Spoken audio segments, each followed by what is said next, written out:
Bismillahirrahmanirrahim. Assalamualaikum warahmatullahi wabarakatuh. Innal hamdalillah nahmaduhu wa nasta'inuhu wa nastaghfiruh wa na'udzu billahi min shururi anfusina wa min sayyiati a'malina. May yahdihillahu fala mudilla lahu wa may yudlil fala hadiya lahu. Asyhadu an la ilaha illallah wahdahu la syarika lahu wa asyhadu anna Muhammadan abduhu wa rasuluh.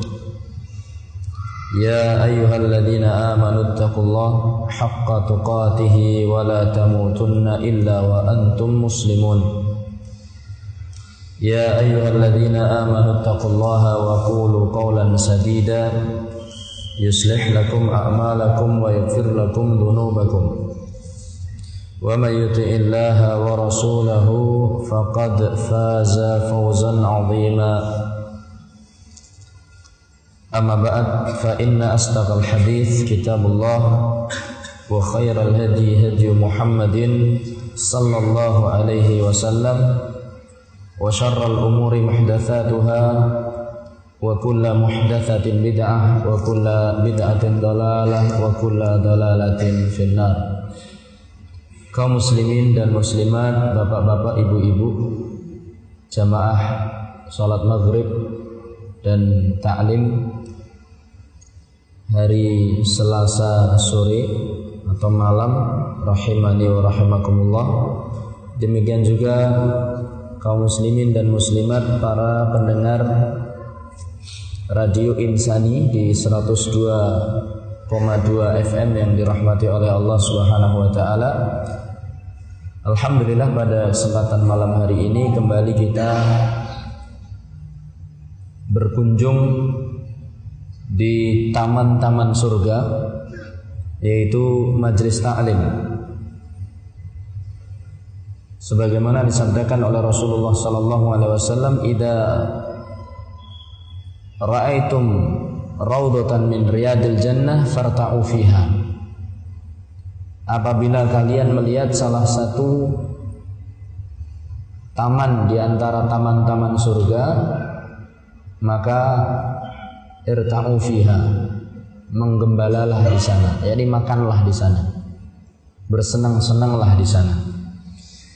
Dan diterangkan bahwasanya salah satu taman di antara taman-taman surga itu adalah majalisul ilm, majelis-majelis ilmu. Kaum muslimin dan muslimat, bapak-bapak, ibu-ibu, saudara-saudari yang dirahmati oleh Allah Subhanahu wa taala, masih dalam pembahasan Muqaddimah Riyadhus Shalihin yang ditulis oleh Al-Imam An-Nawawi rahimahullahu taala. Pada kesempatan yang telah lalu, beliau Al-Imam An-Nawawi rahimahullahu taala telah menasihati kita dan memberikan sebuah hakikat, sebuah kenyataan yang harus kita semua fahami, bahwa ternyata orang yang paling sadar, yang kesadarannya itu penuh dari kalangan penduduk dunia adalah al-ubbad. Itu orang yang kesadarannya penuh, ya. Jadi orang yang rajin ibadah berarti orang yang kesadarannya penuh. Walihada kana al-aiqadu min ahliha humul ubbad. Oleh sebab itu orang-orang yang betul-betul sadar dari kalangan penduduk dunia adalah orang-orang yang rajin dalam beribadah. Dan kita telah terangkan sedikit tentang ibadah yang betul-betul menyadarkan orang tersebut, yaitu ibadah yang terpenuhi di dalamnya berapa? 2 syarat, atau secara rinci ya berarti 3 syarat. Yang pertama adalah Islam, yang kedua adalah ikhlas, dan yang ketiga adalah al-mutaba'ah, netepi dawe Kanjeng Nabi Muhammad sallallahu alaihi wasallam, mengikuti petunjuk Nabi Muhammad sallallahu alaihi wasallam. Kemudian juga hakikat yang kedua, kenyataan yang kedua yang disampaikan oleh Al-Imam An-Nawawi dalam rangka menasihati kita, beliau mengatakan wa aqallun nasi fiha humuz zuhad. Dan orang yang paling pinter, paling cerdik, paling pandai di dunia ini adalah orang-orang yang zuhud. Ya, orang-orang yang zuhud. Apa itu zuhud? Nah, sekarang ini insyaallah pada kesempatan sore ini insyaallah taala kita akan bahas sekilas saja tentang zuhud, karena nanti pada kitab beliau Al-Imam An-Nawawi ya juga akan membahas tentang zuhud dan keutamaannya di bab-bab awal-awal ya. Insyaallah taala beliau akan membahas hal itu dan kita akan bahas nanti lebih mendalam lagi. Zuhud, Al-Imam atau para ulama mengatakan bahwasanya zuhud itu adalah insirafur raghbati 'anis syai'i li'ilmi bihaqaratihi. Ya, insirafu raghbati 'anis syai'i li'ilmi bihaqaratihi, yaitu berpalingnya keinginan seseorang untuk menguasai sesuatu, memiliki sesuatu, memegang erat-erat sesuatu, dikarenakan dia tahu tentang kehinaan perkara tersebut, rendahnya perkara tersebut. Ini zuhud ya. Itu seseorang yang meninggalkan sesuatu, berpaling keinginannya dikarenakan sesuatu itu adalah sesuatu yang hakir. Hakir itu tidak berharga ya, tidak berharga. Tapi perlu diingat bahwa yang namanya zuhud itu ada dua sisi. Yang pertama adalah sisi marghubun anhu, dan yang kedua adalah marghubun fihi. Marghubun anhu itu adalah sesuatu yang ditinggalkan, dan yang kedua sesuatu yang lawan dari ditinggalkan, diharapkan. Jadi harus ada apa? Dua sisi. Kenapa dia tinggalkan? Atau kata para ulama bahwa dalam sisi sesuatu yang ditinggalkan itu harus mengandung salah satu atau beberapa hajat, kebutuhan, kepentingan dan manfaat. Jadi bukan berarti tidak ada manfaatnya sama sekali. Sesuatu yang ditinggalkan itu ya tetap masih memiliki apa? Manfaat. Bukan tidak bermanfaat sama sekali. Ini marghubun anhu, sesuatu yang ditinggalkan. Kemudian marghubun fihi, sesuatu yang diharapkan itu adalah sesuatu yang jauh lebih besar manfaatnya dibandingkan dari yang ditinggalkan. Jadi kalau seseorang ya meninggalkan uang ratusan ribu, tapi karena jamuran buka, oh jamuran lah, sudah lah ya, ini berarti apa? Nggak manfaat lagi. Atau ditinggalkan karena sudah sobek berkeping-keping, sudah saya zuhud, nggak saya ambil lah, zuhud katanya. Ini bukan zuhud ini namanya, karena udah nggak ada manfaatnya ya. Jadi harus masih ada sisi manfaatnya. Dan nanti kalau bicara masalah zuhud itu bicara masalah rahasia hati. Terkadang seseorang itu meninggalkan sesuatu tampaknya karena zuhud, padahal dia ingin lepas beban. Satu. Yang kedua, karena ingin mengharapkan yang lebih banyak. Tampaknya sedekah. Ya, tampaknya apa? Sedekah. Tapi dia ingin mendapatkan apa? Pujian. Berarti dia bukan zuhud dia. Ya, terkadang seorang sedekah karena kedermawanan dia. Terus yang zuhud yang sebenarnya bagaimana? Zuhud itu adalah tadi berpalingnya, nanti ditambahi di belakangnya, berpalingnya seseorang dari sesuatu karena dia tahu tentang hinanya perkara tersebut, dan dia berpaling kepada sesuatu yang lebih bermanfaat lillahi azza wa jalla, karena Allah subhanahu wa ta'ala. Dia infakkan hartanya, dia butuh itu harta, tapi dia ingin sesuatu yang lebih baik di sisi Allah subhanahu wa ta'ala. Ini diantara definisi zuhud. Ada definisi lain yang namanya zuhud, biasanya bersanding dengan sesuatu yang disebut dengan wara'. Zuhud dan wara', apa bedanya?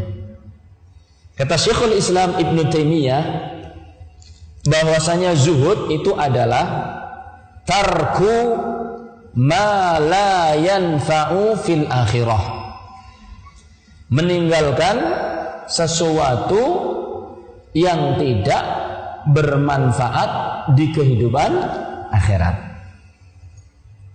Meninggalkan sesuatu, ya, berpaling dari sesuatu yang dia pandang tidak bermanfaat bagi kehidupan akhirat. Contohnya apa? Rekening numpuk. Rekening numpuk. Ustaz, setiap rekening numpuk. Kenapa? Angkanya sekian, Ustaz. Bukan itu maksudnya. Apa yang ada di dalam rekening dan numpuk sekian ratus juta, sekian M, ya, emasnya berkilo-kilo, ya, subhanallah, dan dia tidak niatkan sama sekali simpanan itu untuk Allah subhanahu wa ta'ala, yakni dia persiapkan mungkin untuk haji, atau dia persiapkan mungkin untuk membiayai anak yatim piatu, dia simpan di tabungannya, atau mungkin dia persiapkan untuk meninggalkan persiapan yang baik bagi anak-anaknya, yakni dia sekedar kumpulkan. Ini kalau dia mati, kira-kira rekening itu akan bermanfaat enggak di akhirat? Tidak bermanfaat. Ini kalau kita waliyadzubillah sudah sampai akhirat, la yanfa'u malun wala banun, harta tidak akan bermanfaat, anak tidak akan juga bermanfaat. Jadi ditinggalkan itu rekening. Maksudnya gimana, Ustaz? Rekening plus pinnya sekaligus plus kartu ATM-nya ditinggalkan atau enggak? Maksudnya gitu? Bukan. Artinya jangan ditumbuk-tumbuk, sedekahkan. Tinggalkan usaha Anda hanya sekedar mengumpulkan. Itu sesuatu yang tidak bermanfaat bagi kehidupan akhirat. Cara meninggalkannya bagaimana? Ya biar gak numpuk, tinggalkan. Caranya disedekahkan. Atau niatkan ketika Anda menyimpan sesuatu, niatnya adalah untuk persiapan melakukan ketaatan kepada Allah. Jadi biar gak sia-sia. Ini namanya zuhud. Jadi orang zuhud tuh gak harus miskin, gak harus rekeningnya nol, gak punya rumah. Seperti yang pernah saya sampaikan, terkadang orang yang tinggal di gedung yang bertingkat, di rumah yang luas, mengendarai mobil mewah, bersepeda motor dengan sepeda motor yang terbaru, berbaju dengan baju yang sangat indah, itu bisa lebih zuhud dibandingkan seseorang yang tinggal di kolong jembatan, kemana-mana tidak sandalan, bajunya penuh tambalan, makanannya adalah makan sisa pembuangan. Itu bisa lebih zuhud. Karena zuhud itu adalah masalah apa? Hati. Itu zuhud, meninggalkan sesuatu yang apa? Yang tidak bermanfaat bagi kehidupan akhirat. Termasuk adalah misalnya meninggalkan perkara yang mubah tapi terlalu banyak. Meninggalkan perkara yang mubah, ya, dia sesuatu yang mubah boleh, Tapi kalau sudah terlalu banyak itu tidak bermanfaat, bahkan terkadang berbahaya. Apa contoh mubah terlalu banyak? Ngobrol terlalu banyak, jalan-jalan terlalu banyak, apalagi makan terlalu banyak. Ya, plesir itu jalan-jalan tadi ya. Plesir ini dari bahasa apa? Plesir asli Purbalingga apa? Plesir. Ya, plesir terlalu banyak. Bahasa Jepang apa bahasa Belanda ya? Nah, dan seterusnya. Kalau bapak-bapak ini catatan ya ibu-ibu, kalau kita makannya kayak orang banyak, ya ini kayak kebanyakan orang. Ngobrolnya kayak kebanyakan orang, tidurnya kayak kebanyakan orang. Kapan kita akan berbeda dari mereka? Ya, kalau mereka ngobrol kita ngobrol, mereka makan kita ikut makan, mereka plesir kita ikut plesir. Kapan kita beda dari mereka? Saat apa harus bedani? Tidak harus bedani, cuma kita harus lebih dalam masalah akhirat dibandingkan mereka. Nah kalau sekarang mereka ngobrol, waktu ngobrol terkadang yang diobrolkan adalah perkara yang tidak ada gunanya, ya. Atau jalan-jalan terlalu banyak nggak ada gunanya, atau mungkin sampai di pucuk Garuda, ya. Kemudian selfie misalnya, ya. Na'udzubillah min dzalik, ya. Atau rendem di wabong suwen nanti pating petokor awake, ya. Ini sesuatu yang tidak bermanfaat terlalu banyak. Kalau kita mengikuti kebiasaan mereka yang plesir terlalu banyak, makan terlalu banyak, tidur terlalu banyak, ngobrol terlalu banyak, kapan kita baca Quran? Kapan kita puasa? Kapan kita sholat? Kapan kita berzikir kepada Allah? Kapan kita ke masjid? Kapan kita pengajian? Ayo plesir lah bebelah ono pengajian. Ayo sego goreng. Di sini nggak ada sego goreng ya. Sega goreng. Yang kondisi lah, engko bar maghrib. Bar maghrib ada pengajian. Oh iya, ngaji desit. Mereka sebagian makan nasi goreng, ini ngaji. Nah, bar isya baru bisa. Enggak masalah. Misalnya begitu, ya. Jadi, kalau kita hanya mengikuti kebiasaan orang yang terlalu banyak dalam perkara yang mubah, kapan kita bisa berbeda dengan orang lain? Dulu para sahabat, dulu Rasulullah Sallallahu Alaihi Wasallam, kemudian para sahabat, ya, mereka itu berbeda dari orang lain karena tidak terlalu banyak dalam melakukan sesuatu yang mubah. Umar bin Khattab radhiyallahu taala anhu, tapi ingat saya katakan bahwasanya zuhud itu bukan dalam masalah penampilan fisik. Tapi dia berkata, Umar bin Khattab, seandainya aku mau, aku bisa menyaingi kalian dalam masalah dunia. Umar bin Khattab, seandainya aku mau, aku bisa menyaingi kalian dalam masalah dunia. Akan tetapi aku takut ancaman Allah Subhanahu wa taala bagi orang-orang yang menghabiskan kehidupan mereka di dunia dengan kesenangan. Jadi takut ditanya oleh Allah nanti. Makanya di antara sifat zuhud, ya, adalah meninggalkan sesuatu yang tidak bermanfaat di akhirat. Adapun wara, ya, kalau orang bilang wara itu adalah tarku ma yadurru fil akhirah. Meninggalkan segala sesuatu yang berbahaya bagi kehidupan akhirat.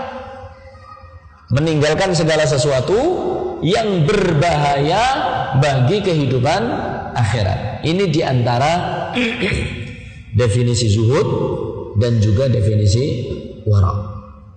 Kemudian ada satu definisi zuhud yang ingin saya sampaikan, sebagaimana disampaikan oleh seorang ulama. Zuhud itu memiliki 3 pengertian, kata beliau.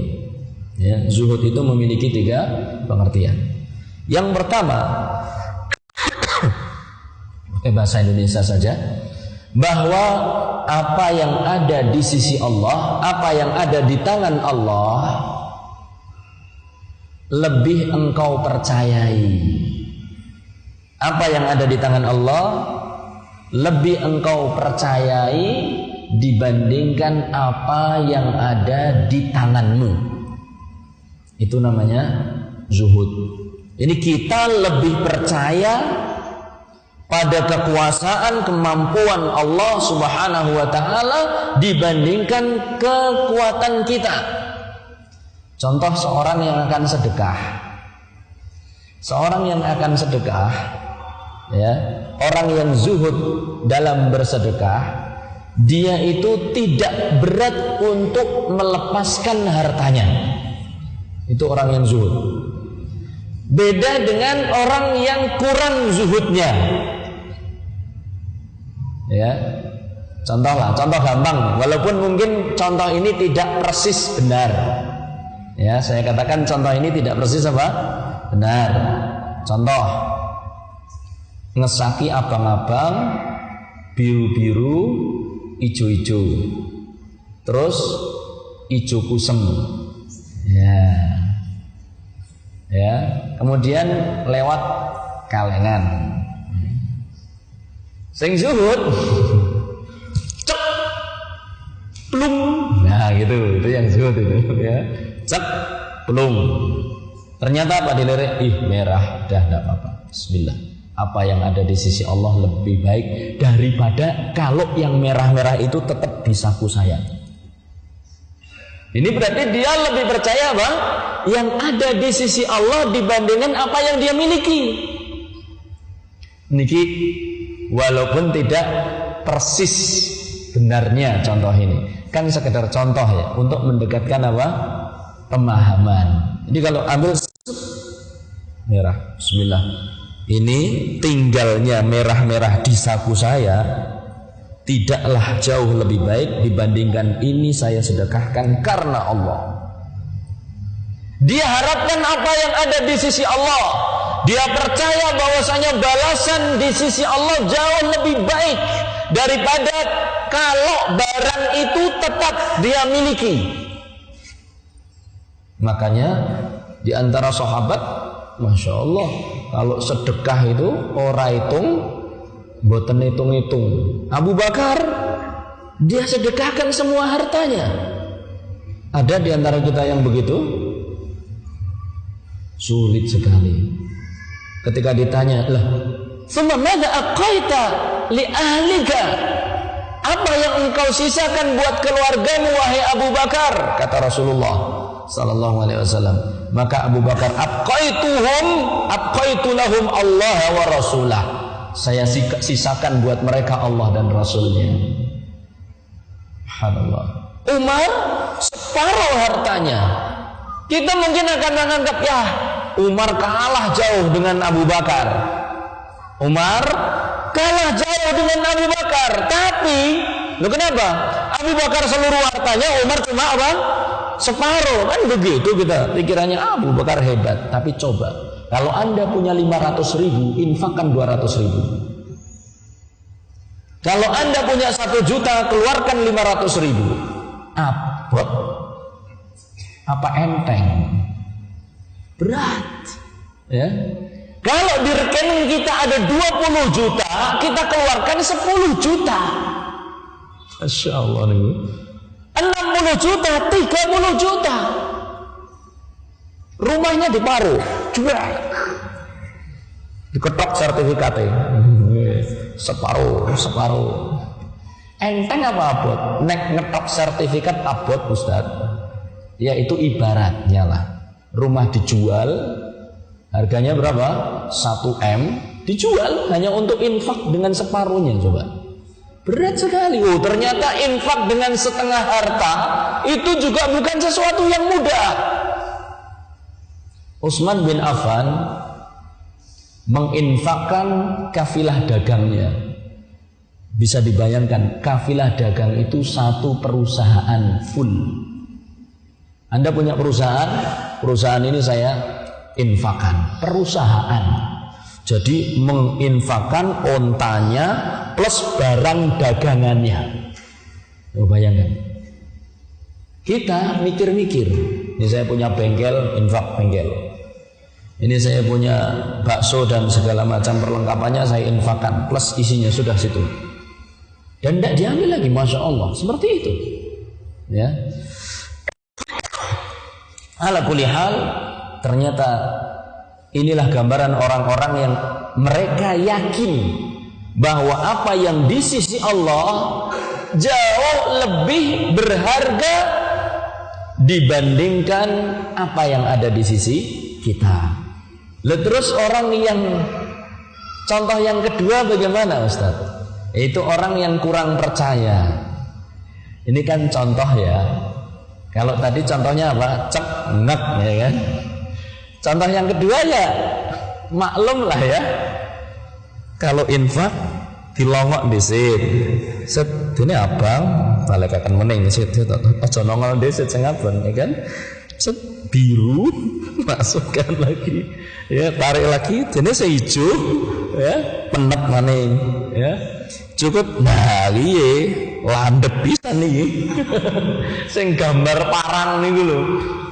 Tidak menafikan bahwa orang itu dalam berinfak memang pengorbanan sesuai dengan kemampuan. Tapi ya itu kadang, ya Allah, kita itu kadang lebih percaya uang 20.000 itu tetap sangat besar manfaatnya apabila tinggal di saku kita daripada kalau dimasukkan ke dalam kotak infak, disedekahkan untuk fakir miskin, diberikan kepada janda, diberikan kepada fuqara, diberikan kepada anak-anak yatim. 20.000 kan saya dengan 20.000 itu bisa begini, bisa begini, bisa begini. Di sini masih ada 5.000, masih ada 10.000 dan yang lainnya. Bahkan 5.000-annya banyak, 10.000-annya banyak. Ini yang 20.000 satu lembar itu saja. Kan dia pilih yang 5.000. Kenapa? Karena dia lebih percaya pada dirinya sendiri dibandingkan apabila harta ini dititipkan kepada Allah. Yang namanya sedekah itu dimisalkan oleh Rasulullah Muhammad sallallahu alaihi wasallam bahwa seorang yang bersedekah itu nanti akan diterima oleh Allah, kemudian akan dipelihara sebagaimana seseorang itu memelihara anak kudanya. Dipelihara terus oleh Allah sehingga besar. Seorang yang merawat kuda itu perhatiannya harus betul-betul teliti. Karena kuda itu gampang sakit, ketoknya perkasa. Tapi kalau salah urus, kembung bisa mati nanti ya kan. Ya dirawat betul sampai dia betul-betul menjadi seekor kuda dewasa. Berarti dirawat betul oleh orang tersebut. Allah dimisalkan oleh Rasulullah SAW merawat harta seseorang dari kecil sampai besar, dikembangkan oleh Allah Subhanahu wa Ta'ala. Ya, kalau orang sudah percaya gini, dia akan yakin apa yang ada di tangan Allah jauh lebih bermanfaat apabila ini tetap ada di tangan saya. Niku gampang nopo angel niku. Definisi pertama niku. Angel. Ya, berat. Ini baru definisi yang pertama. Definisi kedua, ini lebih sulit lagi. Engkau, kata ulama tersebut, engkau lebih mengharapkan apa yang ada di sisi Allah dibandingkan kembalinya sesuatu yang hilang darimu. Dibandingkan kembalinya sesuatu yang hilang darimu apabila engkau tertimpa musibah. Engkau lebih mengharapkan apa? Ganjaran, balasan dari Allah dibandingkan sesuatu yang hilang darimu kembali. Contoh, nah niki contohnya gampang. Kelangan sandal, bali ngaji kelangan sandal. Apa yang kita lakukan sebagai orang yang zuhud? Napa kira-kira? Beli lagi? Iya nggak apa-apa beli lagi, tapi apa? Sambil grundel, sandal larang-larang, hilang. Ya.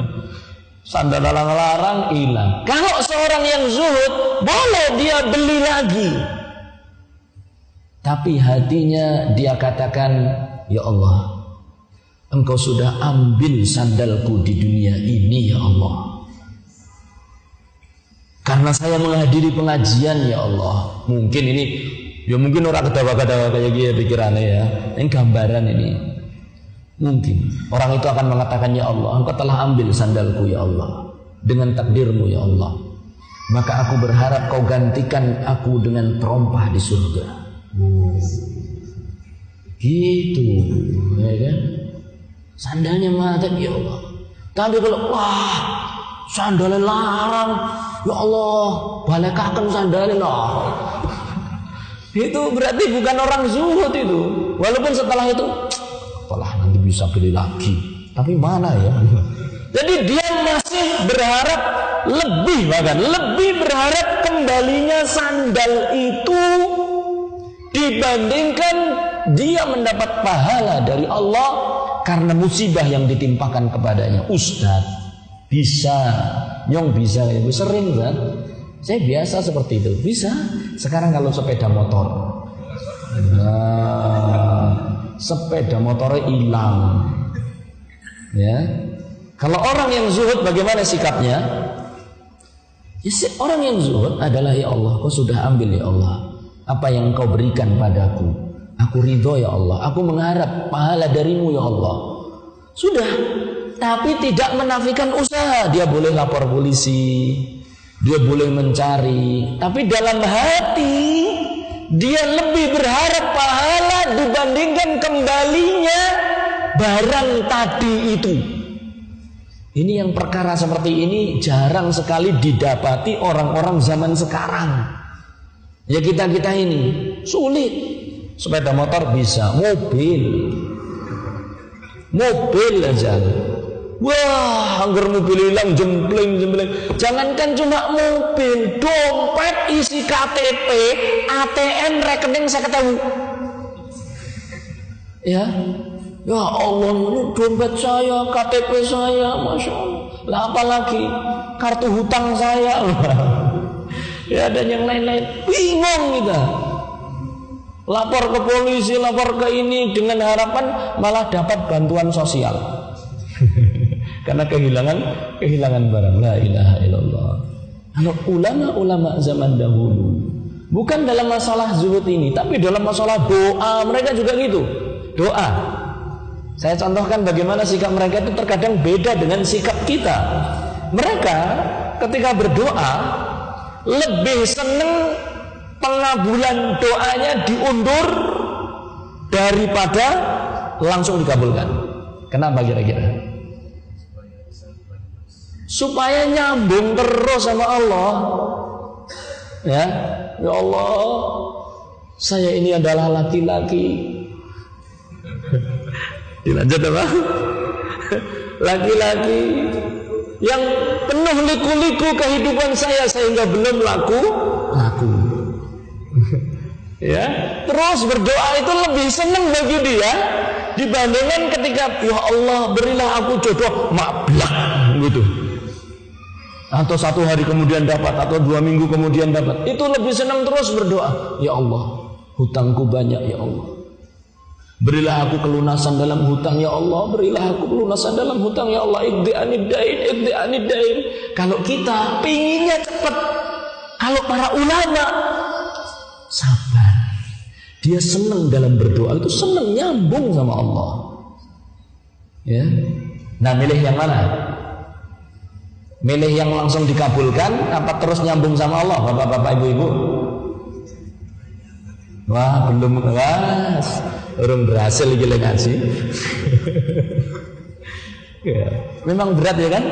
Itulah kehidupan ulama dan kita mudah-mudahan bisa meniru. Itu tadi definisi nomor 2. Definisi nomor 3. Isa nomor jam berapa Isa? Berapa menit? Oh iya. Definisi nomor 3. Dan ini juga sulit. Apabila engkau melakukan kebenaran, melakukan sesuatu yang hak, maka sama saja bagimu. antara orang yang memujimu dan orang yang mencelamu. Niku zuhud. Ketika Anda melakukan kebenaran, melakukan al-haq, maka orang yang memujimu dan orang yang mencelamu bagi Anda sama. Tidak peduli. Itu zuhud namanya. Contoh, kalau biasanya ya, saya ibu-ibu nih, mulai putrinya misalnya pakai jilbab lebar, panjang, terus mulai diunek-unek ke tanggane. Hati-hati kayak, hati-hati, aliran sesat. Ya. Lah ngerti-ngerti mbaknya nangis. Wah, aku diunek ke aliran sesat, sedih karena dicela. Itu wajar seperti itu. Yakni melakukan satu kebaikan kemudian dicela, ya kan? Wajar. Nangis, ya kan? Tapi coba, ada enggak yang nangis ketika dikatakan, jilbabnya panjang, ngikuti sunnah ya, bagus sekali katanya, terus nangis? Ada? Belum ada. Sulit. Nggak harus nangis, tapi sikap Anda ketika dipuji dan dicela sama. Contoh, sebagian bapak-bapak yang alhamdulillah sudah mulai melaksanakan sunnah ajaran Kanjeng Nabi SAW berupa apa? Jenggot. Sedurunge jenggoten tidak pernah dicela. Mbasal mulai latihan jenggoten.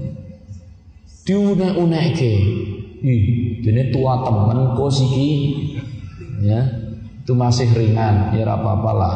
Jan wis tua iki. Datang lagi.